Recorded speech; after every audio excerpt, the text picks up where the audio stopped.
दोस्तों स्वागत है एक बार फिर आपका एक और नई भूतिया कहानी में। और मैं आपका अजय इस कहानी को प्रस्तुत करता हूं आपके सामने। दोस्तों ये कहानी है उत्तर प्रदेश के रायबरेली की एक छोटे से गांव की। होता क्या है कि वहां पर एक काफ़ी प्राचीन भूतिया हवेली थी। गांव के लोगों का मानना है कि उस हवेली में अमावस्या की रात को एक कलावती नाम की पिशाचनी और एक सरकटा आता था और वह दोनों अपनी चरम शक्तियों को बढ़ाते थे।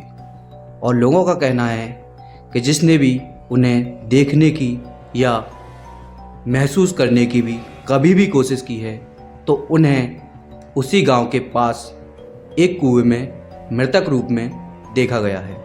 लेकिन दोस्तों इस कहानी का असली किरदार है वो है रवि। रवि एक पेशे से पत्रकार है और साथ ही साथ रवि उस गांव का नागरिक भी है। तो रवि की कहानी शुरू होती है उसके बचपन से। रवि का बचपन लगभग गांव में ही गुजरा था, लेकिन पढ़ाई के लिए रवि के माँ बाप ने रवि को उसे शहर भेज दिया था। काफ़ी टाइम बीत जाता है, तकरीबन 20 साल बाद रवि फिर से उसी गांव में वापस आता है। रवि गांव में वापस आकर अपने माँ बाप से मिलता है। माँ बाप से मिलने के बाद शाम के टाइम वह अपने यार दोस्तों से मिलने जाता है, जो कि उसके बचपन के यार दोस्त थे। काफ़ी जिगरी थे और मिलने में काफ़ी उसे इंटरेस्ट भी आ रहा था। दोस्तों होता क्या है, सारे दोस्तों को घूमते घूमते काफ़ी समय हो जाता है और रात्रि का भी समय होने लगता है। तो रवि अपने दोस्तों से कहता है कि दोस्तों आपके साथ रहते रहते मुझे काफ़ी टाइम हो गया है, मुझे लगता है कि अब मुझे अपने माँ बाप के पास जाना चाहिए, क्योंकि उनसे भी मिले मुझे काफ़ी समय हो चुका है। जाने के उपरांत रवि अपने दोस्तों से बोलता है कि चलो भाइयों कल रात्रि के समय हम फिर से मिलते हैं। लेकिन रवि की यह बात सुनकर उसके सभी दोस्त काफ़ी ज़्यादा डर जाते हैं और एक हैरान से हो जाते हैं। रवि से बोलते हैं भाई भाई भाई नहीं नहीं कल नहीं, कल तो अमावस्या की रात है। रवि लेकिन उनकी बातों को सुनकर थोड़ा सा आश्चर्यचकित रह जाता है कि क्या ये सब रवि अमावस्या की रात ऐसा क्या है। वो अपने दोस्तों से पूछता है कि अमावस्या की रात इसका क्या मतलब है, इसमें तो कुछ भी नहीं होता है। तो रवि के दोस्त रवि को बोलते हैं कि भाई कल अमावस्या की रात है और कल रात उसी हवेली में कलावती और सरकटा फिर से आएंगे। यह बात सुनकर रवि अपने दोस्तों की उनका मजाक बनाने लग जाता है, काफ़ी ज़्यादा मतलब हंसने लग जाता है यार। रवि कहता है ऐसा कुछ नहीं होता है सालो, मैं कहाँ पढ़ा हूँ, तुम ये चीज़ों पे आज भी अंधभक्त हो, सालो अंधविश्वासी हो, एक आदमी। लेकिन रवि उनकी बातों को कुछ इस तरीके से ही मजाक में ले लेता है। लेकिन कहानी तो कुछ और ही थी। उसके दोस्त बोलते हैं भाई तू मान मत मान, लेकिन कल हम तेरे साथ कहीं नहीं जाएंगे। होता क्या है, सारे दोस्त रवि अपने अपने घर चले जाते हैं, लेकिन कहीं ना कहीं रवि के मन में यह बात खल रही थी, क्या वो सही बोल रहे हैं? क्योंकि रवि पेशे से एक पत्रकार था और रवि को लगता है कि अगर मैं उस हवेली में कल अमावस्या की रात के समय जाऊं तो मुझे, रवि पत्रकार था, वो सोचता मुझे एक न्यूज़ मिल जाएगी, मेरे चैनल की टीआरपी बढ़ जाएगी और मुझे कंपनी प्रमोशन भी दे सकती है।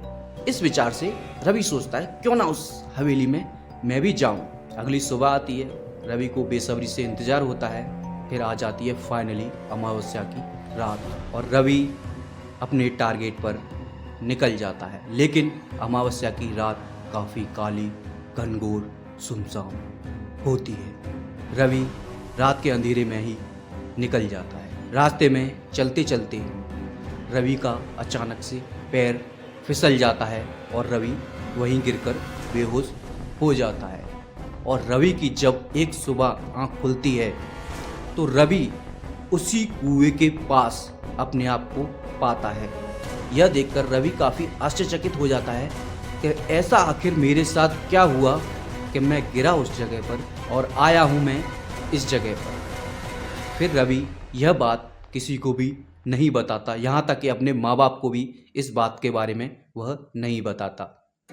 फिर रवि को इंतजार रहता है एक और नई अमावस्या की रात का। लेकिन रवि को यह बात बिल्कुल भी नहीं पता थी कि शायद इस अमावस्या की रात उसकी आखिरी रात भी हो सकती है। फिर फाइनली रवि का इंतजार खत्म हो जाता है और अमावस्या की एक और नई रात आ जाती है। लेकिन रवि इस बार थोड़ा सा अपना दिमाग चलाता है और वो सोचता है क्यों ना इस हवेली में मैं थोड़ा दिन से ही जाकर पहले से ही छिप जाऊं और ये सारी चीज़ें अपने कैमरे में रिकॉर्ड कर सकूं।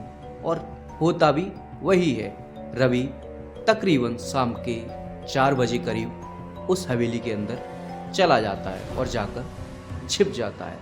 काफ़ी 2-3 घंटे, लगभग 4-5 घंटे इंतज़ार करने के बाद होता कुछ ऐसा है। अचानक से घनघोर बादल छा जाते हैं, चारों तरफ कोहराम ही कोहराम मच जाता है। ठंडी ठंडी सुनसान सी हवाएं चलने लगती हैं। रवि जिस कमरे में छिप कर बैठा था उस कमरे की अचानक से खिड़कियां खुल जाती हैं।